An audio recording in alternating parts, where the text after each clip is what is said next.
Hi, everyone. I hope you're doing well. Welcome to the Women's Hormone Health Workshop. Now, I've tried to situate myself in such a way that my glasses aren't reflecting at you, but because by the very nature of this, I need to wear them so I can read the notes from the slides, because I could not remember all of this off by heart. So bear with me. You won't be watching me anyway. You will be watching the slides probably. So let's get into it. It's welcome to you. It's Jenna here. For those of you who don't know me, I'm your host at Youology&Co.nz. I'm also your host in the Youology Club. And I wanted to create this workshop to give you some more knowledge about your body. Because I work with women, I get so many questions about hormones, and we're not very well educated on them. Even doctors aren't very well educated on them. So if you've read my story on the website, you'll know I've so been there in terms of hormone imbalance and lots of other things as well. But I improved my condition dramatically, and I've added emphasis there, like read dramatically, like changed my life, by increasing my knowledge and reducing my body's toxic load. So we'll talk a little bit more about that as we go along, toxicity that is. But it's something that I would love for you to experience as well, which is one of the reasons I have my programs and why I'm doing this workshop. So I hope you get a lot out of it. In this workshop, we're going to look at why hormone balance is key. And it's not just about belly fat, which is, I'm just going to move my little picture. I get mostly questions about belly fat, but it's about the it's about the big picture. So this workshop will help you get to know your main hormones, get to know the signs and symptoms of your hormones being out of balance. And if you're over 40, they almost definitely are. What can you do to bring them back into balance, to kick those pesky symptoms to the curb, like hot flushes, mood swings, weight gain, etc. And if you need any questions answered, just email me. So let's start off with an introduction. So what actually are hormones? We don't even know that, do we, half the time? But they are basically chemical messengers, and they send signals mainly to the brain, but to other areas of the body as well, to trigger off certain functions. So the endocrine system is the place where our hormones are produced, and they're designed to perform like an orchestra playing a symphony, and they have to play in harmony for a woman to be happy, healthy, slender and vibrant. So they're really crucial to our entire lives. But what you'll find, if there's an imbalance in one hormone, the rest will follow suit, kind of like a domino effect, which is why it's good to know all about all of them, so you can understand more what might be going on in your body. Our hormones affect every tissue and every cell in our body. They're hugely important. They impact everything from gut function, muscle growth and recovery, bone health and brain function. And because most of us are aged over 40 in here, they make all the difference between a smooth perimenopause or a challenging one. So when the hormones get out of whack, which is incredibly common in the 21st century, and that's part of lifestyle, our stresses, and our diets, there can be far-reaching consequences in terms of symptoms and effects, which many of you might well know. So understanding the roles and the proper function of hormones will help to provide you with the context for what's happening if you do have an imbalance going on. As I always say, knowledge is power. So, you know, the key to a lot of things is just understanding what's happening. So today we're going to talk about 9 hormones. Some of them you've heard of, some of them maybe not so much. So there's estrogen, which you will almost definitely have heard of, progesterone, cortisol, you will have heard of that as the stress hormone, no doubt, thyroid, insulin, pregnenolone, testosterone, DHEA, and andro. I call this andro because it's really hard to say androstenedione, and I've got to say it quite a few times over the next few minutes, and it's something, it's an easier way for you to remember it. Those last 3, testosterone, DHEA, and andro, are usually thought of as male hormones, but women have them too. They perform something like 200 functions in the female body. Men do have more of them, but we definitely have them, and they're actually vital for the woman's hormone, estrogen production. So they're a really big deal for us as well. So let's get up close and personal with them. So estrogen is produced mainly in the ovaries, as you have probably heard your whole entire life, but the adrenal glands and fat cells also make small amounts. Now, while we're in perimenopause, our estrogen actually starts fluctuating like that, and ovarian production prepares to shut up shop. I think it still does a tiny weeny bit, but it's a different type of estrogen because there are 3 main estrogens. Estradiol is the one that's really predominant during our fertile years. Estrone is, we only produce that when we're pregnant, I believe. And the other one, estriol, is what's predominant in postmenopausal women. So the estrogen, as an estradiol, is the estrogen that gives us our feminine physical features like our breasts and our hips. It's also why, as estrogen alters during menopause, why our body shape can change. Like, we often go from a pear shape or an hourglass shape to an apple shape. So that's completely normal.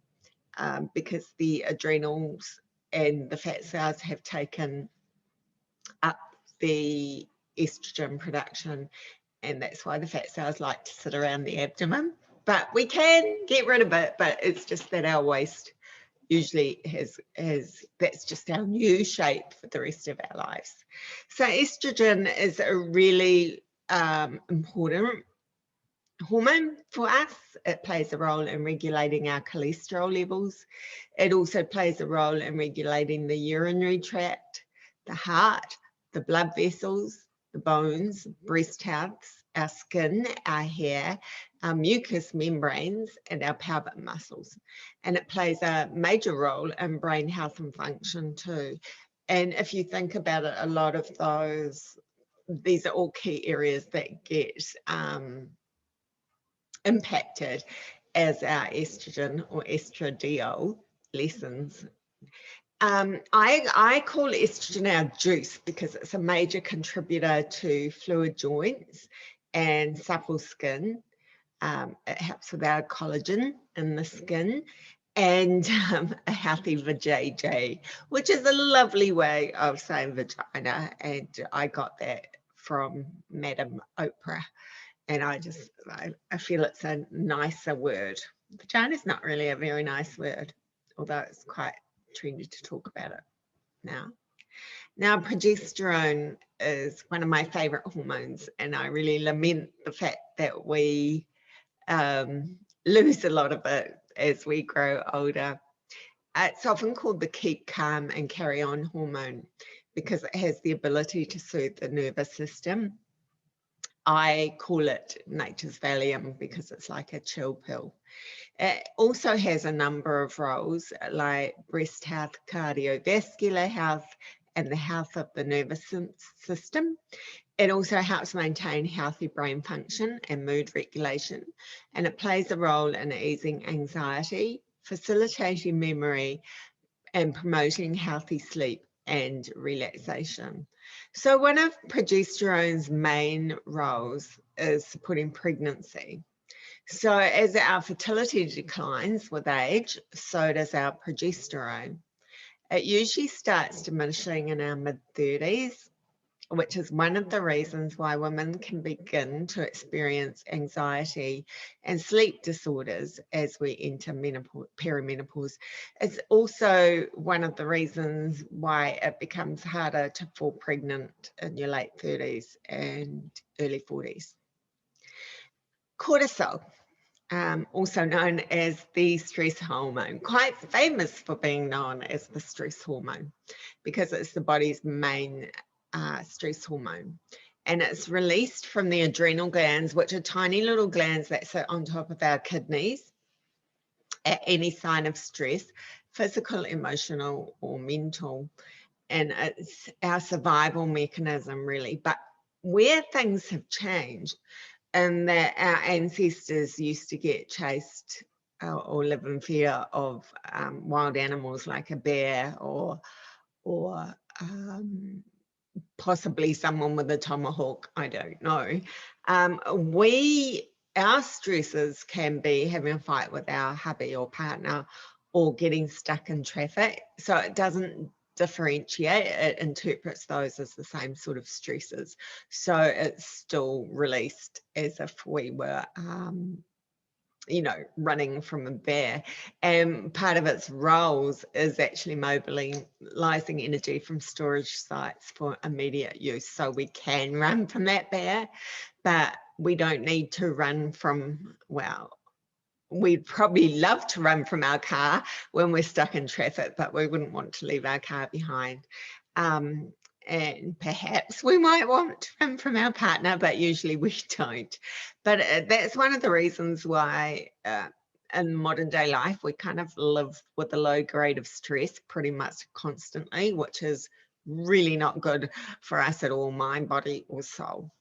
The other thing cortisol does is reduces inflammation and allergies, and prevents the loss of sodium in the urine to help maintain blood volume and blood pressure, and it helps maintain our mood and stability. So can you see, just looking at cortisol, progesterone, and estrogen, how they all sort of work in sync, they all help with our moods. It's why they all overlap, and it's why it's so important that they play in harmony in that orchestra. So the next one is the thyroid. And this is huge. The thyroid, if you don't know, it's like a little butterfly-shaped gland that sits below our Adam's apple area. I know we don't predominantly have one like a man does, but that area. And thyroid needs its own class, really, because it's a really big subject. But we'll just go in an overview of it, because most people don't realize that the thyroid is actually hormones. And there's TSH, which is thyroid stimulating hormone, and T3 and T4. T3 is the active form of the thyroid hormone T4. Now, our body makes a tiny bit of T3, but 80% of it needs to be converted by the T4.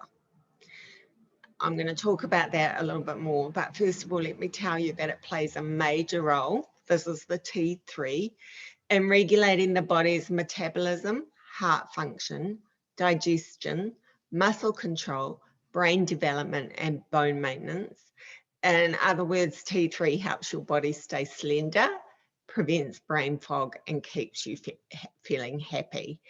The thing with T3 and the thing with testing if you've got an issue there with the T3 or it's not converting well,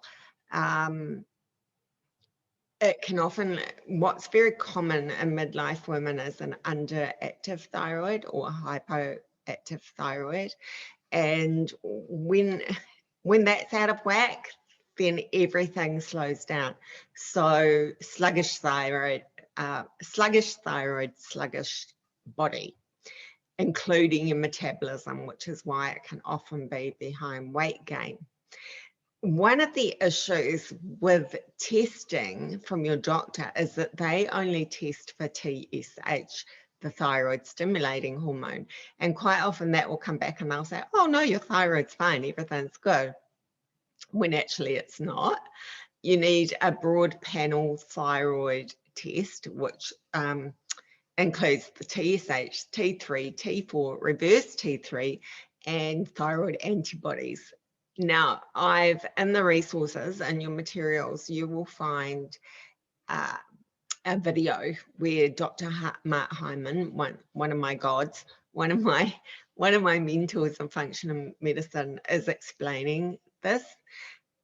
And he does it far better than I would. So do have read it back because it's really important to know. And if you did want a broad panel thyroid test, you would need to find a functional medicine practitioner to do that because a standard GP just won't do it. The next one is insulin, which is, it's known as the fat storage hormone. And it's very, very often behind a lot of the weight gain that you may be experiencing or that you have experiencing. Now, just a very simplistic explanation of it is that our pancreas secrete insulin when we eat, and that's to take the blood sugar that's in the blood from the food that we eat and escort it to the cells for fuel and energy. But very often the system is impaired due to a lifetime of processed foods for a number of reasons, but refined sugar and processed foods are a big culprit here. And when this is impaired, it's known as insulin resistance, and that can lead to raised blood sugar. So it starts spiking, which is so not good because it can lead to fat storage, but it also places us very at risk of pre-diabetes and type 2 diabetes. So one of the key things you want to do with insulin is keep your blood sugar nice and stable. And one of the ways to do this is with protein, having good amounts of protein, and whole foods, plant-based diet is wonderful. There was an animal study I found too, which is why I've got the coconut oil, and that was done back in 2009, but it's still relevant today. And it found that coconut oil may protect against insulin resistance. I don't know if you use coconut oil or have tried it. It's actually wonderful to cook with. And I often will take a teaspoon of it or even a tablespoon of it in the morning because it feels really good. It's good for your skin, but it also keeps you full for a long time. It is a saturated fat, but it's kind of a good stuff saturated fat, and I find it quite yummy. But anyway, that's a little tip for you. Pregnenolone is like the master hormone, like the conductor of the orchestra. So it's the precursor from which almost all other steroid hormones are made, including progesterone, testosterone, the estrogens, DHEA, and cortisol. Pregnenolone improves sleep quality, reduces symptoms of PMS and menopause, and improves immunity. Now, testosterone, the man hormone. But as we talked about just before, it's not just a male hormone. We have it. We've got it in smaller amounts, but it's really crucial to our health and well-being, because when our testosterone levels are low, everything suffers. Testosterone affects mood, libido, energy, muscle tone, and the accumulation of body fat, as well as mental acuity. It's produced in small amounts in us, but we've got the most in our 20s. So, and by the time we reach menopause or around 50, it's actually halved. So as you can see, it's menopause, perimenopause, menopause is not just about progesterone and estrogen. It's about the whole caboodle. DHEA, and the reason I've got DHEA on here is because I've been hearing quite a few people being recommended, women being recommended to supplement with it.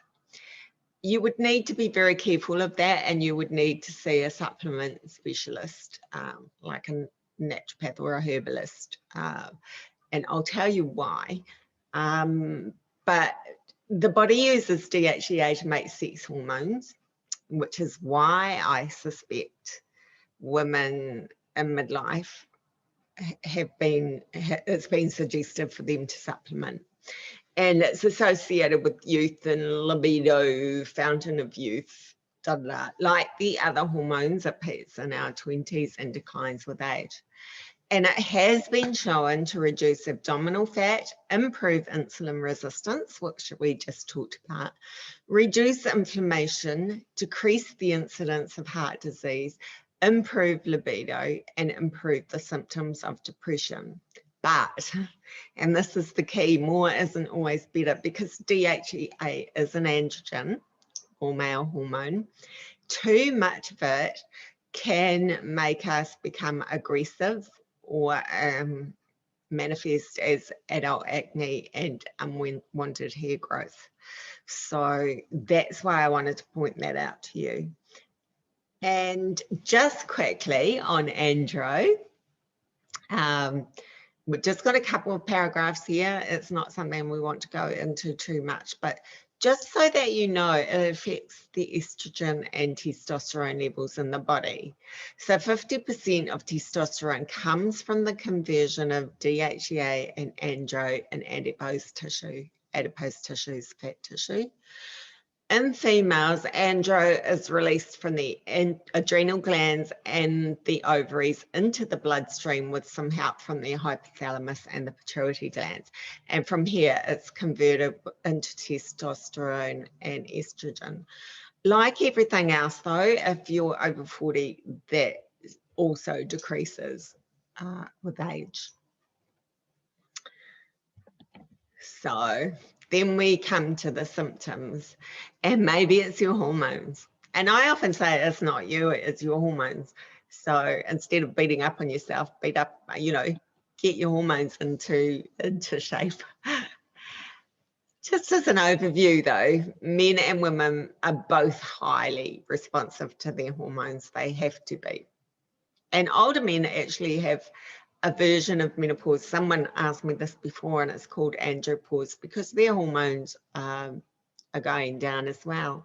And a lot of men get that pot belly, beer belly in mid-age as well.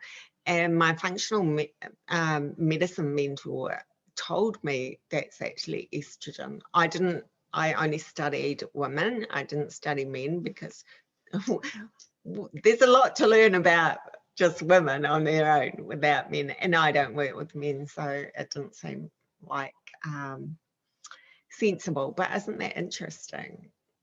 So hormone release, or the lack of it, often incurs a degree of unwanted reactions, which can be physical, emotional, or both, as we well know as women, because we're much more regularly and powerfully impacted by our hormones due to our periods. And that's been happening since, well, depending how old we were when we first got our period, and probably for a couple of years before then. So we've lived our entire lives for many of us, if we experience PMS, being influenced physically, mentally, and emotionally by our hormones. And then along comes peri and post-menopause, which can turn our lives upside down. And the pity of that is we get educated at puberty, we get educated on pregnancy, but there's very little education on peri and post-menopause, although that's changing.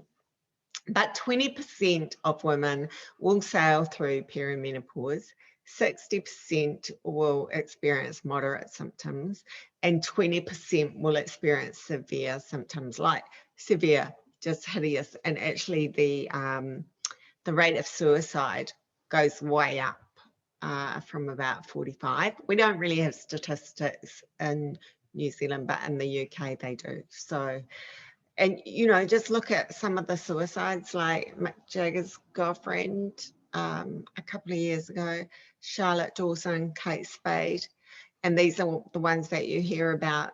They are all that age. So the signs of hormone imbalances: weight gain or weight loss that is unexplained and not due to intentional changes in your diet. And usually for people post 40, it's weight gain, because I hear it every day, at least 10 times a day.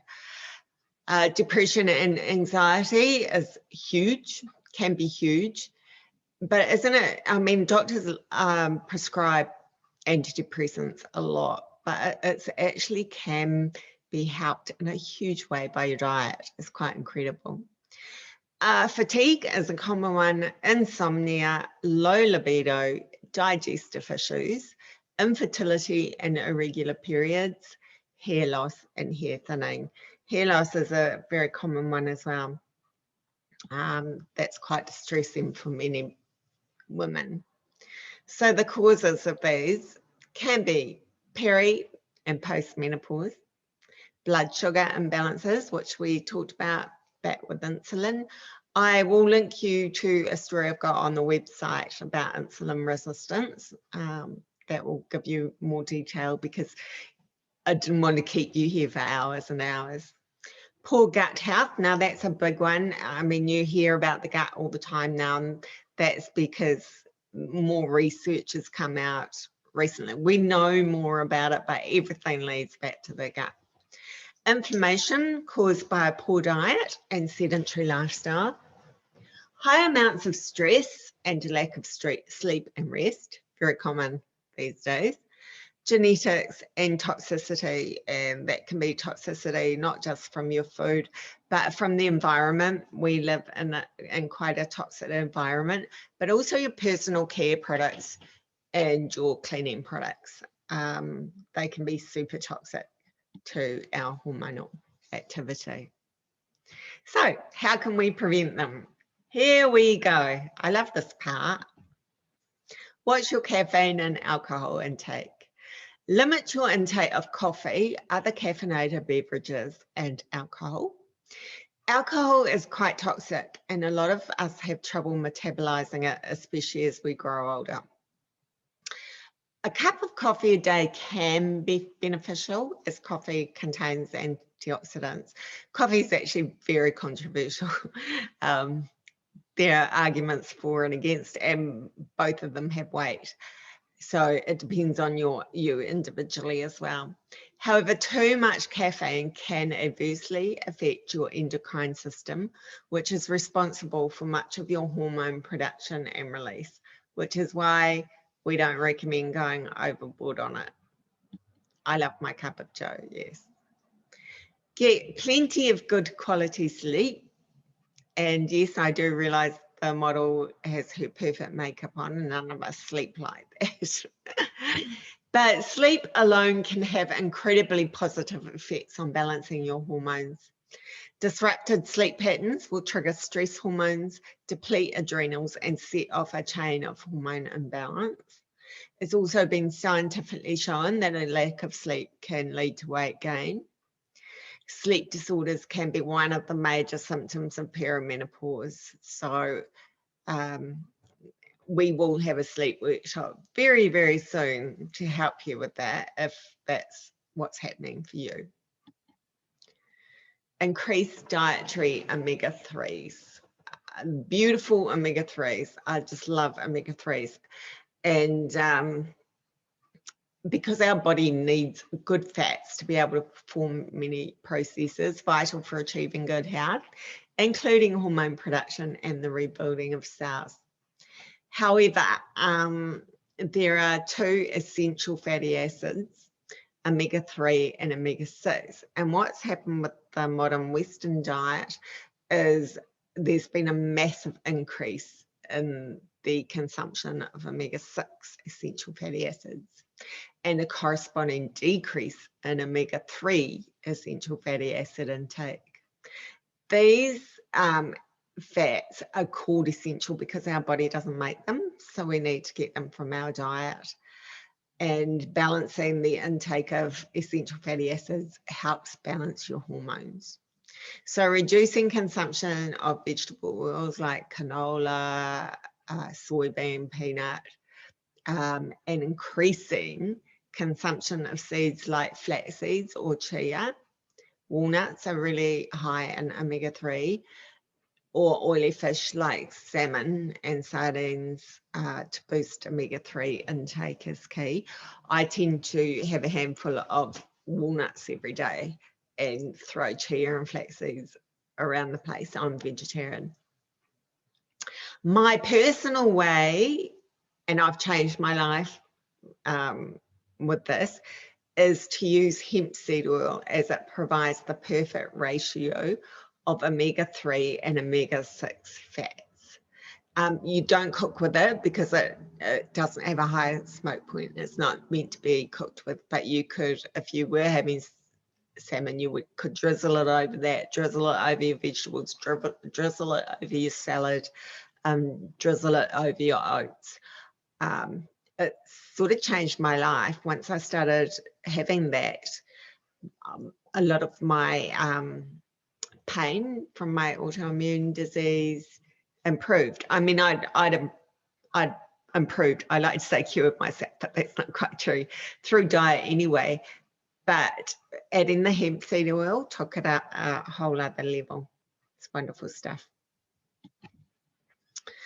Take up regular low impact exercise. Now, if you're here because you're worrying about your weight, which a lot of women do, and what they do is they tend to start starving themselves and running like a I want to say lunatic, but that's not very nice. But you know, running for miles and miles, and that's not going to help at all. Because if you are suffering from hormonal imbalance, performing intense exercise can worsen things, and it will encourage belly fat that won't shift. Because remember, when we were talking about cortisol, the body will go into stress mode and just release that cortisol, and you know, any extra weight will hold on for dear life. So choose low impact exercises that can be easily regulated to require mild exertion, such as swimming, yoga, walking, anything that helps promote relaxation and causes less stress on the body. I think dance is a really fun one to do. But yeah, make it fun. If you know, not everyone likes exercise, but walking around a mall for 2 hours is exercise. It all counts. Increase your levels of magnesium and vitamin D. Magnesium is often called the mighty mineral, and actually apparently a lot of people are quite deficient in it, but it helps promote sleep and it allows the muscles to relax, which is crucial for achieving better hormone health. Dark leafy green vegetables, pumpkin seeds and squash can be rich sources of magnesium. And pumpkins are great to add to your diet because, as I said before, they give you zinc and the omegas as well, and they're quite nutty. Nuts get a lot of airplay, but seeds need a lot more because seeds are great and they're actually quite tasty. So sun exposure is also vital for hormone health. Early morning sun exposure allows your body to absorb vitamin D, and we don't need much, probably 10 or 15 minutes will do it. But of course, that can be tricky in winter. The last thing we want to do is stand out there and expose our naked skin to the cold. So if we can't get enough sun, then vitamin D supplements can be beneficial. The other beautiful way to get a good dose of magnesium is to have a bath with Epsom salts. You need about 2 cups. And a beautiful thing to do before bed during winter is to have your Epsom salts bath and add a really few drops of a really, really good quality lavender essential oil. So, your hormonal health. These are just a couple of overviews as we finish off. 12 hormone balancing foods you could add to your diet, and this is for both men and women. So, you know, tell your hubby or partner that you're giving them a gift by adding avocado, eggs, figs and date, soaked and sprouted nuts and seeds, which I just mentioned before, adding to your diet, especially Brazil nuts, because these contain selenium, which our soil is very deficient in New Zealand. I don't know how it is around the globe, but I've heard it is in Australia as well. But Brazil nuts are brilliant for your thyroid, and you really want to protect that thyroid, look after that thyroid. And just having 1 Brazil nut a day is all you need. In our 21-day detox, we have used them a lot in smoothies, and it says to soak them. When you soak oats and nuts, they're actually more easily digested, but you don't need to do that. I tend to just have a Brazil nut as soon as I start my eating window, just on its own. I don't do anything special with it. Hemp seeds, where I talked about hemp seed oil before, how amazing it is. The hemp seeds are also a really good source of essential fatty acids, and hemp protein is really good as well. And those you would just sprinkle. You can get hemp hearts too, which are are they the dehulled seeds? Can't remember. I would need to come back to you on that, but they're yum. So you would sprinkle them on your oats or your pasta or whatever. Really nice. Coconut milk and coconut oil, beautiful for keeping your blood sugar nice and stable. And as we talked about before, coconut oil, that study may help prevent insulin resistance, which is a beautiful thing. Olives, raw butter and ghee. Now, as we grow older, if you are over 40, a lot of women, the enzyme lactase that we use to process lactose in dairy loses its inactivity. So a lot of us become intolerant to dairy. Dairy can create a lot of problems actually, which is why we don't have it in the 21-day detox, hormone detox.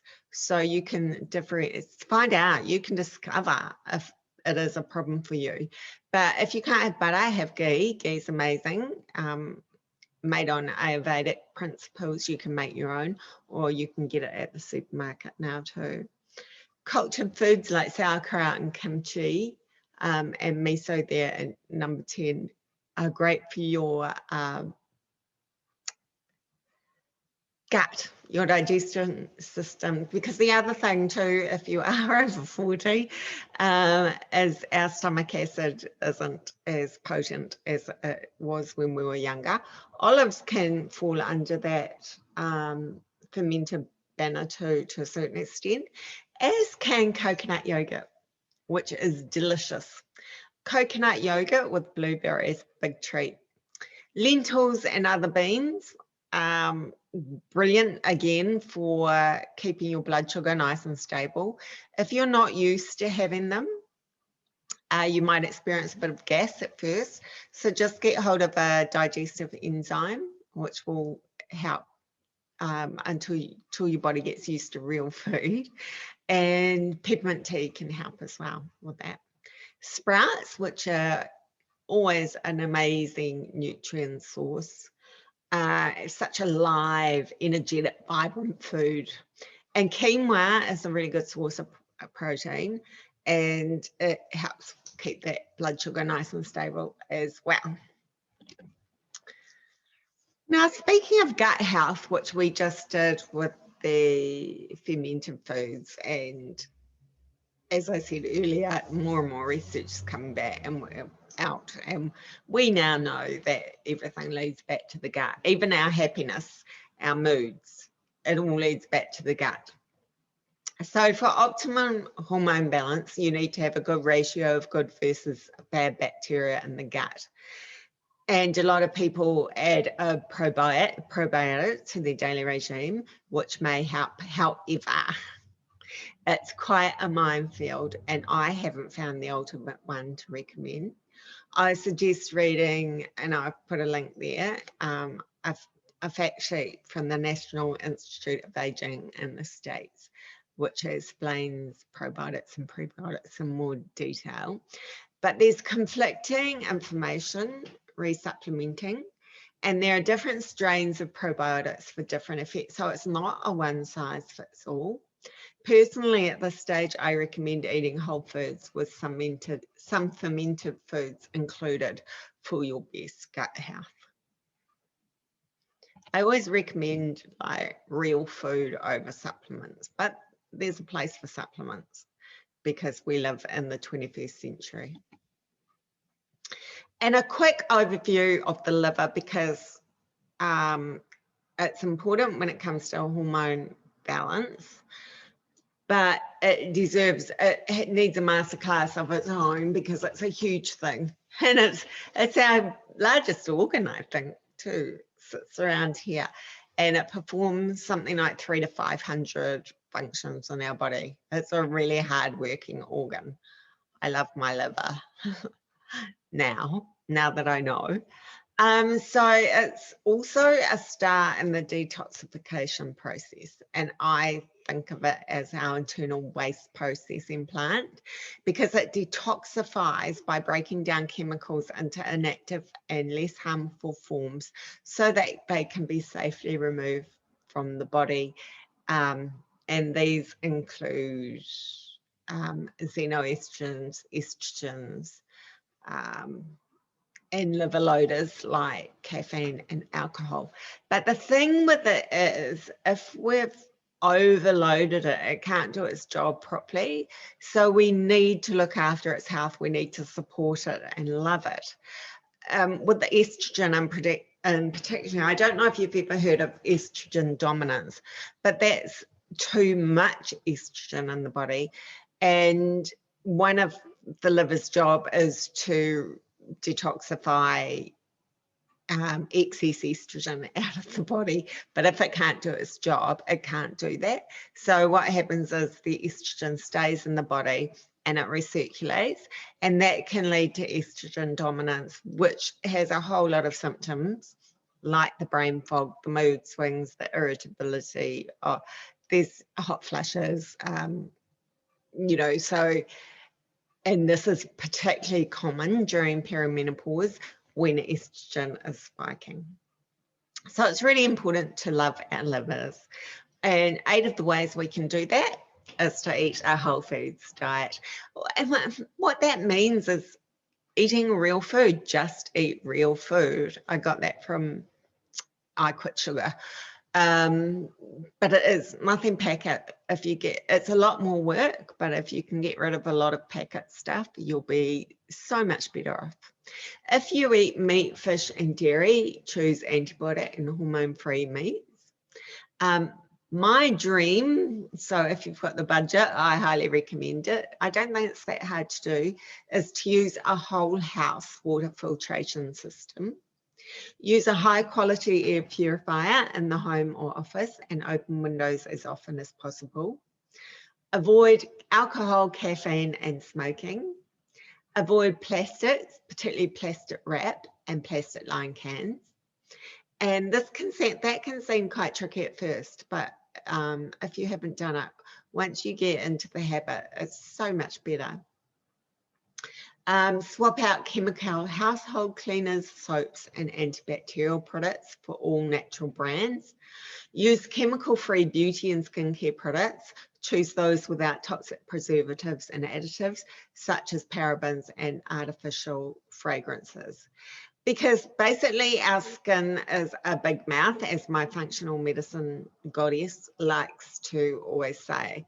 And it's so true. So it doesn't matter, you might be eating the cleanest diet on the planet, but if you're using chemical-laden household cleaners and skincare, it's a moot point, because you're just putting xenoestrogens, which mimic natural estrogens, back into the body, toxic xenoestrogens, very dangerous. So a simple solution for hormone balance is to cleanse the liver, although it's not so simple, but it can be key. Now, it's a lot more complicated than that. So in the resources and the materials folder, you will find some handouts. And that, my loves, brings us to the end of the workshop. So I really hope you found some benefits. The knowledge you've just learned is only a small part, though, of achieving success. You need to get support and to take action to create healthy habits that stick. But I always say baby steps. For those of you that know me, I always say baby steps. Like, if you can take one or two things you may not have known before that you've heard here, and pop them into your life, and then come back in a few weeks and get another one. That's brilliant. And also the 80-20 rule, which I talk about often. So if you follow those good guidelines 80% of the time, and the other 20% of the time allow for life in the 21st century, you are way ahead of the game. And if you want to lean on me or ask me questions or anything at all, please don't hesitate to reach out. I put a link to the email there, but I think most of you know it as well. And if you're keen to do a detox, we run our 21-day hormone detox periodically, and you can email us to join. I've got a link there as well. We'll probably do one quite soon, actually, because I have had a request. Our 21-day hormone detox loves your liver, helps you lose weight, and brings you back into balance. So you can fit that dress you love, conquer your mood swings, get radiant skin, increase your sex drive, but most of all, feel and be healthy. And that's the crux of it. Feel and be healthy. When you feel healthy, you feel so vibrant. You want to shout it to the world, because we only get one life, so we have to look after ourselves, which I discovered from the School of Hard Knocks. And this is particularly true once we hit 40.